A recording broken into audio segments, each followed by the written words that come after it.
Medina Baye da ci am ku ma woo ku ñëw sëñ Amidou Niass maa ngi koy nuyu bu baax. fekk may nettali njaaju sëñ Moussa Ka bii mu ne ma da ngaa tudd sëñ Ahmadou Chérif ma ne ko waaw man dama doon firi waxi sëñ Moussa Ka mu ne ma yow xanaa xamoo ne ni bu waa Touba jàllee ci bëgg ci sopp nun ñii noonu lañ la soppi. dama dañ lay esthéti di wax ne Gana nii mu bëggee sëriñam na ngeen ko roy ci bëgg seen sëriñ. kon maa ngi leen di gërëm ñoom. di leen jéggulu di leen sant di leen ñaanal. ndax ab jullit li mu bëggal boppam rek lay bëggal mbokkam.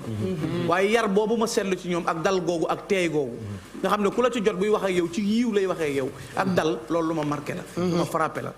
mënuma leen a xàmmee waaye sëñ Amidou Niass moomu maa ngi jël nuyoo bi ak siyaar bi teg ko ci loxo ak jégalu gi yëpp maa ngi koy teg ci loxoom.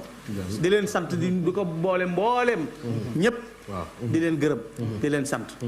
di leen jégalu bu baax a baax di leen sant bu baax a baax a baax. sëñ El Hadj Ndiaye Cheikh Ndindi nee na mi ngi lay. waaw ndeysaan sama xarit la maa ngi koy sant. maa ngi jégalu nag am na ñooñ maa ngi leen